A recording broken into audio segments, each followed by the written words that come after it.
نحمده ونصلي ونسلم على رسوله الكريم أما بعد فأعوذ بالله من الشيطان الرجيم بسم الله الرحمن الرحيم وإذ قال موسى لفتاه لا أبرح حتى أبلغ مجمع البحرين أو أمضي حقبا فلما بلغا مجمع بينهما نسيا حوتهما فاتخذ سبيله في البحر سربا فلما جاوزا قال لفتاه آتنا غداءنا لقد لقينا من سفرنا هذا نصبا قال أرأيت إذ أوينا إلى الصخرة فإني نسيت الحوت وما أنسانيه إلا الشيطان أن أذكره واتخذ سبيله في البحر عجبا قال ذلك ما كنا نبغي فارتدا على آثارهما قصصا فوجدا عبدا من عبادنا آتيناه رحمة من عندنا وعلمناه من لدنا علما قال له موسى هل أتبعك على أن تعلمني مما علمت رشدا قال إنك لن تستطيع معي صبرا وكيف تصبر على ما لم تحط به خبرا قال ستجدني إن شاء الله صابرا ولا أعصي لك أمرا قال فإن اتبعتني فلا تسألني عن شيء حتى أحدث لك منه ذكرا صدق اللہ العظیم۔ اس سورہ کاف میں بیان کیے ہوئے واقعات میں سے یہ تیسرا واقعہ ہے، اور حضرت موسیٰ علیہ السلام اور حضرت خضر علیہ السلام کے درمیان میں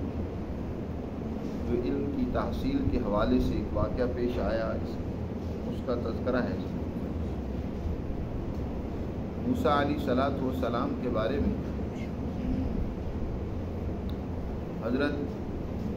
سعید ابن جبیر رضی اللہ تعالیٰ عنہ فرماتے ہیں کہ میں نے ایک دفعہ حضرت ابن عباس رضی اللہ تعالیٰ عنہ سے سوال کیا کہ یہ موسیٰ جن کا یہاں تذکرہ ہے ان آیات مبارکہ میں،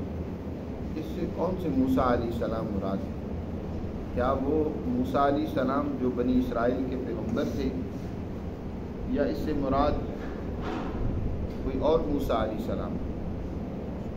بے شمار موسیٰ ہوئے ہیں اور بھی بہت برگزیدہ اور نیک لوگ بھی موسیٰ گزرے ہیں، کیا اس میں کون سے موسیٰ علیہ السلام کا واقعہ ہے؟ اور انہوں نے کہا کہ نوف بقالی ایک عالم تھے،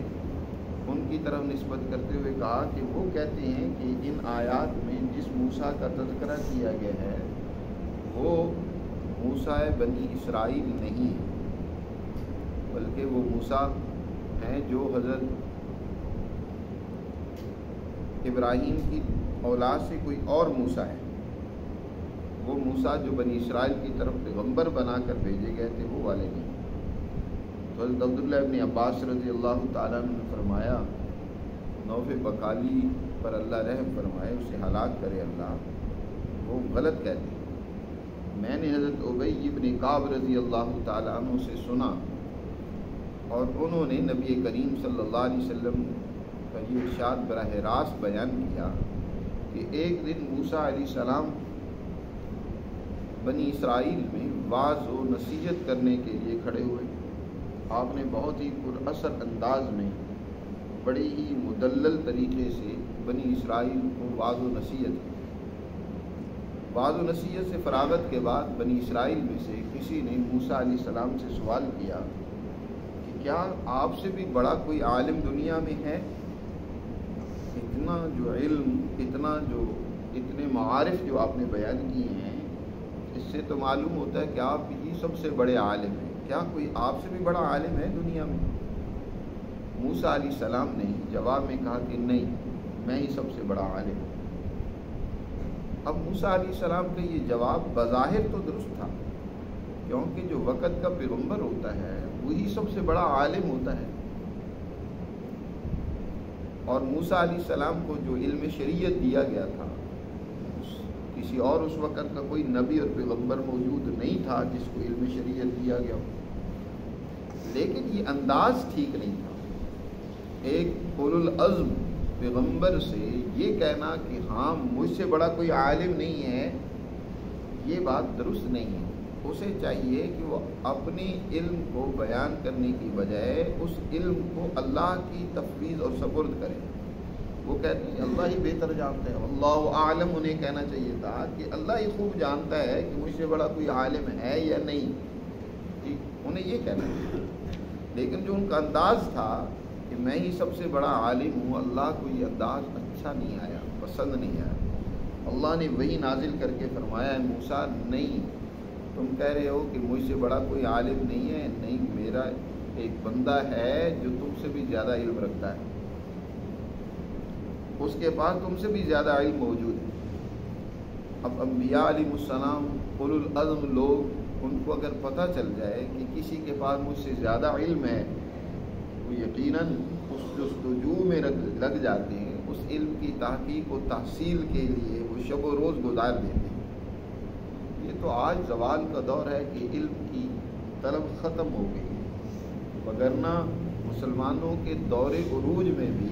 علم کے لیے لوگ میلوں، مہینوں، سالوں سفر کر کے علم حاصل کرنے کے لیے وہ آپ جایا کرتے تھے۔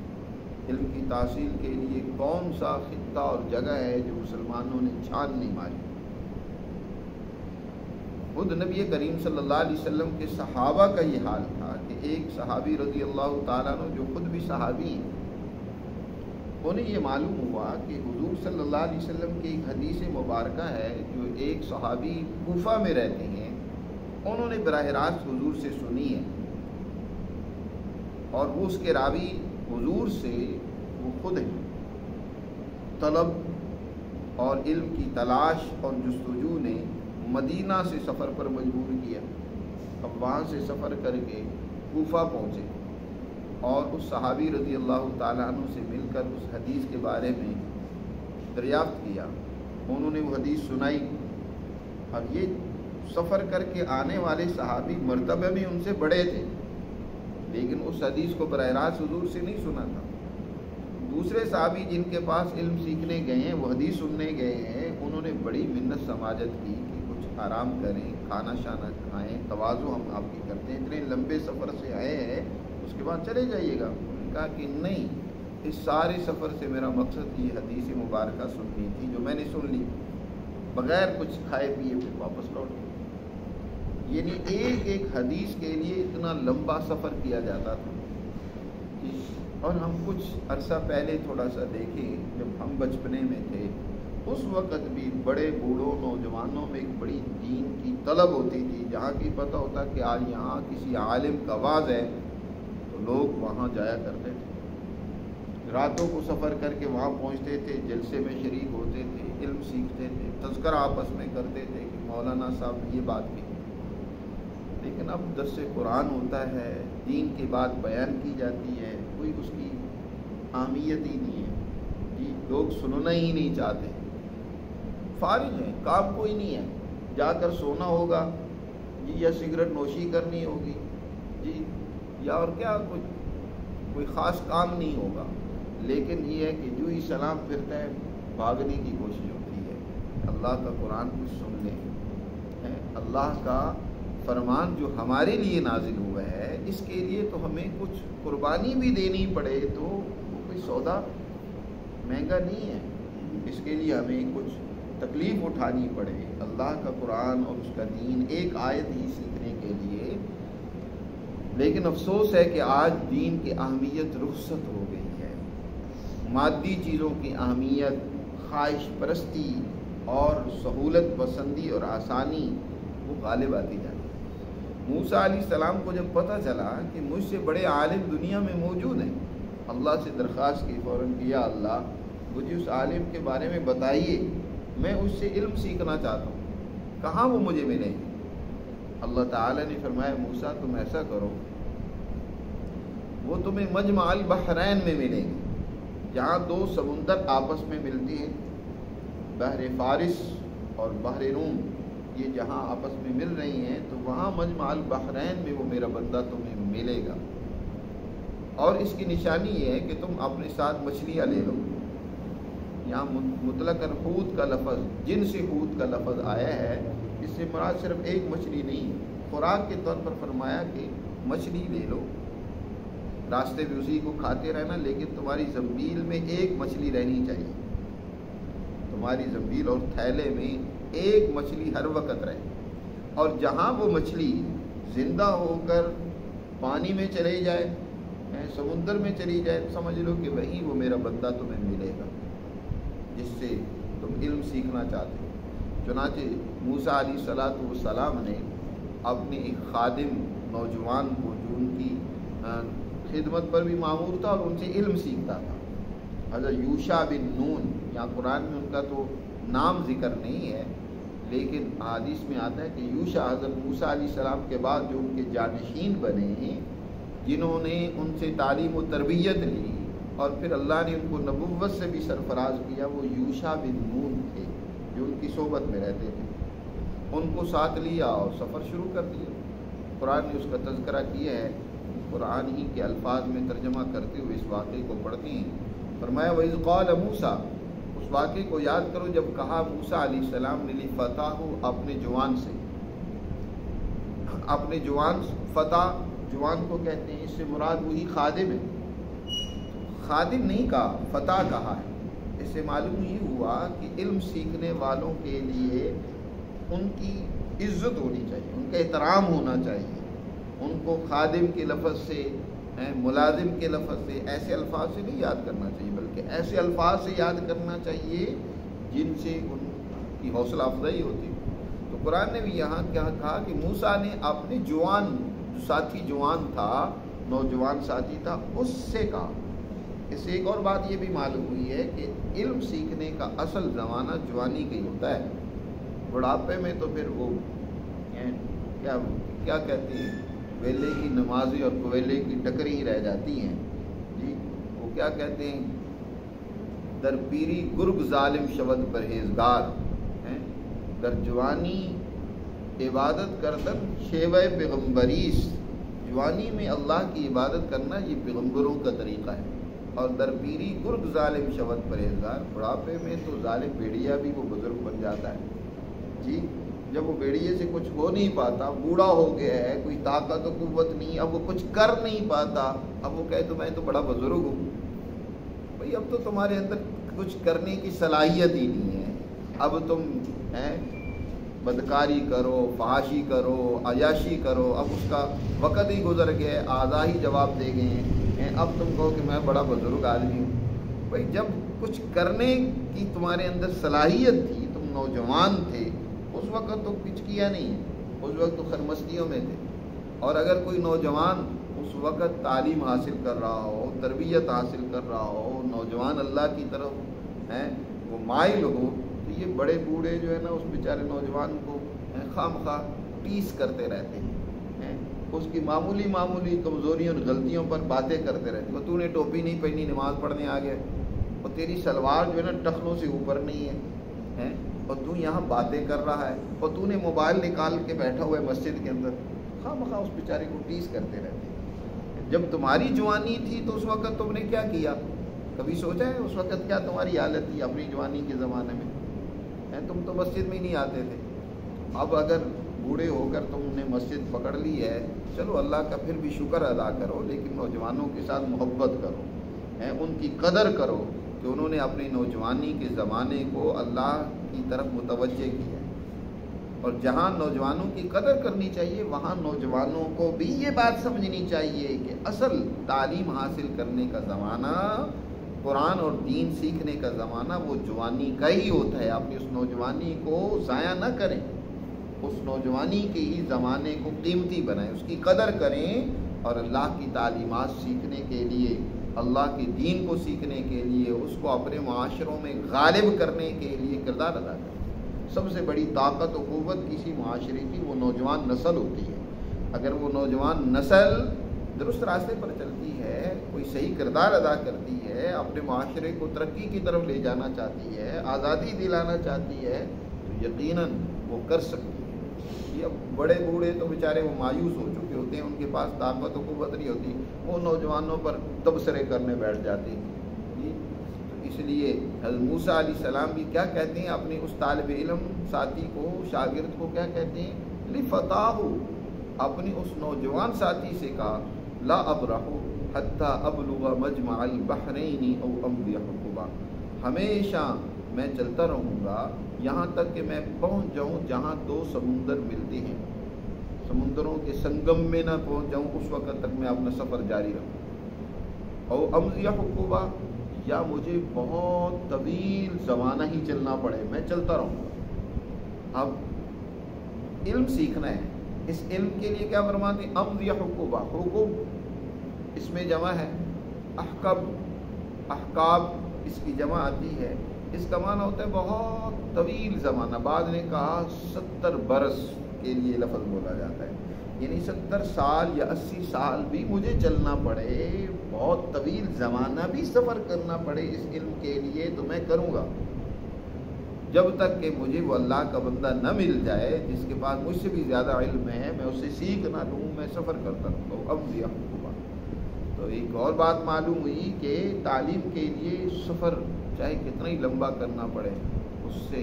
گریز نہیں کرنا چاہیے۔ حضور صلی اللہ علیہ وسلم نے بھی ارشاد فرمایا کہ علم سیکھو، تلاش کرو،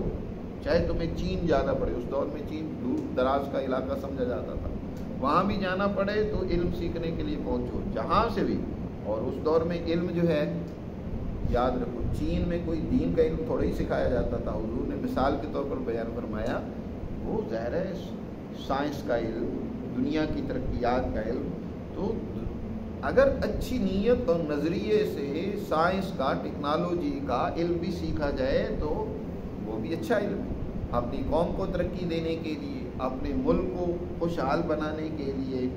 آپ کو دور دراز ملکوں میں بھی جانا پڑے، یورپ میں جانا پڑے، چین جانا پڑے، کہیں بھی جانا پڑے علم سیکھنے کے لیے تو جانا چاہیے۔ اور مسلمانوں نے اپنے دور عروج میں علم سیکھا ہے، جی ہر جگہ سے علم سیکھا ہے۔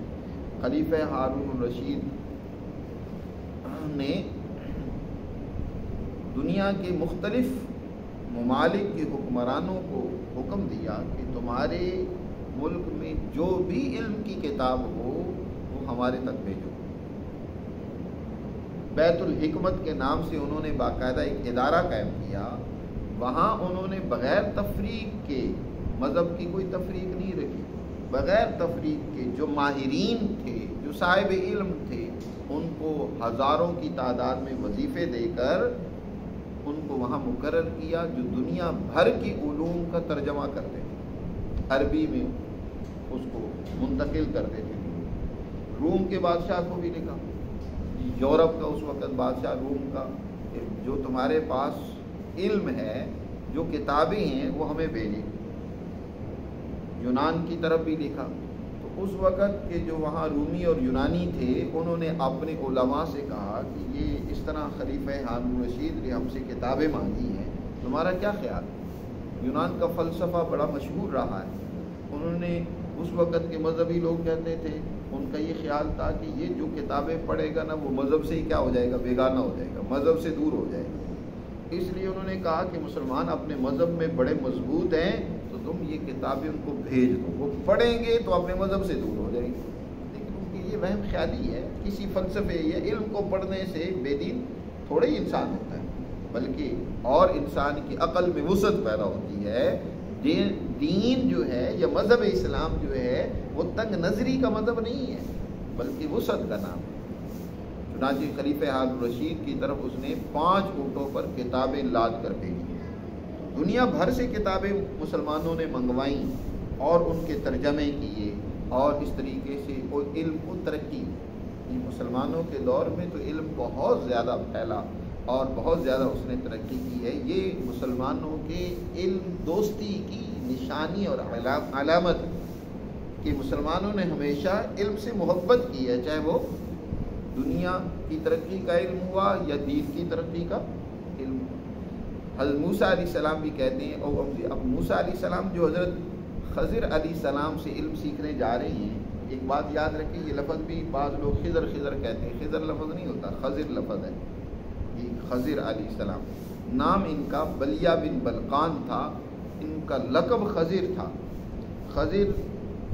سرسبز و شاداب کو کہتی ہے۔ اللہ نے ان کو یہ طاقت و قوت دی تھی کہ جس علاقے میں جاتے، جہاں سے گزر جاتے، وہ علاقہ سرسبز و شاداب ہو جاتا، اس میں حیات کے آثار پیدا ہو جاتے۔ اس لیے ان کا یہ لقب ہی ان کا نام کا حصہ بن گیا، خضر۔ ان کا ہم لوگ خضر سے یا خضر علیہ السلام سے ہی جانتے ہیں، ان کا اصل نام لوگ نہیں جانتے۔ اور یہ خضر علیہ السلام جن سے موسیٰ علیہ السلام کی ملاقات ہوئی، یہ بھی اللہ کے پیغمبر تھے۔ اللہ نے ان کو علم دیا تھا، علم تکوینیات، یعنی سائنس کا علم دیا تھا، وہ شریعت کا علم نہیں۔ شریعت کا علم تو موسیٰ علیہ السلام کے پاس تھا، اس وقت کے سب سے بڑے عالم شریعت کے موسیٰ علیہ السلام تھے۔ اب وہ علم سیکھنے جا رہے ہیں، سائنس کا علم سیکھنے جا رہے ہیں، تکوینیات کا علم، کہ اس کائنات کے اندر اللہ نے جو اپنا نظام بنایا ہوا ہے، اس کے پیچھے کیا حکمتیں ہیں جی، کیا اس ان کے پیچھے حقائق ہیں، اس علم کو سیکھنے کے لیے موسیٰ علیہ السلام جا رہے ہیں۔ چنانچہ وہ جو آگے خضر علیہ السلام نے علم سکھلایا، جو 3 واقعات پیش آئے، ان کا بھی تعلق شریعت سے نہیں ہے، وہ اس غیبی علم سے ہے، مخفی علم سے ہے، جس کو علم تکوینیات کہتے ہیں۔ حضرت موسیٰ علیہ السلام لمبے سفر پر چل پڑے، روانہ ہوئے۔ اب فلما بلغا مجمع بینہما، قرآن کہتا ہے کہ جب دونوں اس جگہ پہنچے جہاں وہ دونوں دریا آپس میں مل رہے تھے، مجمع البحرین میں جب دونوں پہنچے، نسیا حوتہما، وہاں پہنچے جب تو ایک بڑی چٹان تھی۔ موسیٰ علیہ السلام نے اپنے اس نوجوان ساتھی سے کہا کہ یہاں ذرا آرام کر لیں، پھر اس کے بعد اگلا سفر شروع کریں گے۔ ابھی یہ نہیں معلوم ہوا کہ یہ وہی جگہ ہے، کیونکہ مچھلی ابھی زمبیل میں موجود ہے۔ تو موسیٰ علیہ السلام لیٹ گئے، رات کا آخری حصہ ہوگا، حضرت موسیٰ علیہ السلام آرام کرنے کے لیے لیٹے، نوجوان جاگ رہا ہے۔ اب اللہ کے اس بندے خضر علیہ السلام کے آثار، ان کی سانس اس مچھلی تک بھی پہنچی، اور اس مچھلی میں بھی حیات کے آثار نمودار ہوئے۔ کوئی مچھلی جو تلی ہوئی تھی وہ زندہ ہو گئی، اس کے اندر حیات پیدا ہوئی، اور وہ اس زنبیل سے نکلی اور پانی کے اندر سرنگ بناتے ہوئے دور تک راستہ بناتی ہوئی غائب ہو گئی۔ وہ نوجوان دیکھ رہا ہے۔ اب اس نوجوان نے اس تعجب خیز واقعے کو جب دیکھا، کہا کہ موسیٰ علیہ السلام کو بتانا چاہیے فوراً، لیکن دیکھا کہ آرام فرما رہے ہیں تو اس لیے بیدار کرنا مناسب نہیں سمجھا، اور کہا کہ جب اٹھیں گے تو میں یہ واقعہ بتا دوں گا۔ لیکن اللہ سبحانہ و تعالیٰ کی حکمت یہی تھی کہ وہ موسیٰ علیہ السلام جب اٹھے ہیں سو وہ واقعہ بیان کرنا اس نوجوان کو بھی یاد ہی نہ رہا۔ اب موسیٰ علیہ السلام اس نوجوان کے ساتھ اگلا سفر شروع کر دیتے ہیں۔ جب مقصد کے بغیر سفر ہوتا ہے نا تو وہ انسان کو تھکا دیتا ہے، اور جو اونچے درجے کے لوگ ہوتے ہیں نا، ان کو اللہ کی طرف سے اس کا الہام بھی ہو جاتا ہے کہ اب یہاں یہ سفر تمہارا جو ہے نا یہ بے مقصد ہے، جہاں تم نے جانا تھا وہاں پہنچ گئے ہو، پچھلے سفر میں کوئی تھکاوٹ نہیں ہوئی، لیکن اس سفر میں تھکاوٹ شروع ہو گئی۔ تھوڑا کچھ آگے گئے تو نوجوان سے کہنے لگے، یار اس سفر نے ہمیں تھکا دیا، لے آؤ مچھلی لے آؤ، ناشتہ نوشتہ کرتے ہیں پھر دیکھتے ہیں۔ قرآن نے اس کا تذکرہ کیا، فلما بلغا مجمع بینہما، جب وہ دونوں مجمع البحرین میں پہنچے، نسیا حوتہما، اپنی اس مچھلی کو وہ بھول گئے، فاتخذ سبیلہ فی البحر سربا، کہ اس مچھلی نے راستہ بنا لیا تھا سمندر میں سرنگ کی طرح، راستہ بنا کر وہ زندہ ہو گئی، غائب ہو گئی۔ فلما جاوزا، جب وہ یہاں سے آگے گزرے تو قال لفتاہ، موسیٰ علیہ السلام نے اپنے جوان سے کہا، جوان ساتھی سے، آتنا غداءنا، لے آؤ ہمارے پاس صبح کا ناشتہ، لقد لقینا من سفرنا ھذا نصبا، یقیناً ہمیں تو اس سفر نے تھکا دی، اس سفر میں بڑی تھکاوٹ محسوس ہو رہی۔ اب اس نوجوان کو یاد آیا مچھلی کے بارے میں، قال ارأیت، کہا اس نوجوان نے، ارأیت اذ اوینا، بڑی تعجب کی بات ہے، اس ابینا الی الصخرہ، جب ہم اس چٹان کے نیچے آرام کرنے کے لیے ہم نے پناہ لی تھی تو وہاں فإنی نسیت الحوت، وہ مچھلی کا واقعہ بیان کرنا میں بھول گیا ہوں، اور یہ بھلوایا شیطان نہیں ہے، شیطان نے ہمیں اس مشقت والے سفر میں مبتلا کر دیا، وما انسانی الا الشیطان ان اذکرہ، شیطان نے ہی آپ سے ذکر کرنا میرے ذہن سے نکال دیا، وگرنہ میں تو آپ سے ذکر کرنے والا ہی تھا۔ واتخذ سبیلہ فی البحر عجبا، کہ اس مچھلی نے سمندر میں عجیب طریقے سے راستہ بنا کر وہ وہاں سے غائب ہو گئی۔ موسیٰ علیہ السلام نے کہا وہی تو ہماری منزل تھی۔ قال ذالک ما کنا نبغی، فرمائے وہی ہے جس کی ہم تلاش میں نکلے تھے، وہیں تو ہم نے پہنچنا تھا۔ لہذا فرتدا علی آثارہما قصصا، دونوں وہاں سے پھر الٹے قدم اپنی انہی نشانات قدم پر واپس لوٹے۔ جی راستے تو نہیں تھے، ان نشانات کو دیکھتے دیکھتے اسی جگہ پھر واپس وہاں پہنچے۔ تو فوجدا عبدا من عبادنا، انہوں نے وہاں ہمارے بندوں میں سے ایک بندے کو پایا۔ وہ جب وہاں پہنچے تو حضرت خضر علیہ السلام سفید چادر لپیٹے ہوئے سوئے ہوئے پایا، انہوں نے ہمارے بندوں میں سے ایک بندے کو، آتیناہ رحمۃ من عندنا، جسے ہم نے اپنے پاس سے رحمت عطا کی تھی، وعلمناہ من لدنا علما، اور اس کو اپنے پاس سے خاص علم عطا کیا تھا۔ ہمارا وہاں بندہ وہ لیٹا ہوا تھا۔ موسیٰ علیہ السلام نے سلام کیا تو خضر علیہ السلام نے جواب دیتے ہوئے کہا کہ جواب بھی دیا اور پوچھا کون؟ کہا موسیٰ۔ حضرت خضر علیہ السلام نے کہا کہ موسیٰ بنی اسرائیل؟ کہا کہ ہاں موسیٰ بنی اسرائیل۔ انہوں نے پھر سوال کیا موسیٰ علیہ السلام نے کہ آپ کو کس نے بتایا کہ میں موسیٰ بنی اسرائیل ہوں؟ کہا کہ اسی ذات نے بتایا جس نے آپ کو بھیجا ہے، یعنی اللہ سبحانہ و تعالیٰ نے مجھے بتایا۔ تو اللہ نے یہاں جو خاص علم انہیں عطا کیا تھا اس کا بھی تذکرہ کیا۔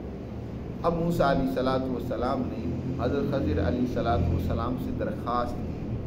مجھے علم سکھائیے۔ اس درخواست کا آگے تذکرہ ہے، اس پر انشاءاللہ کل بات کریں گے۔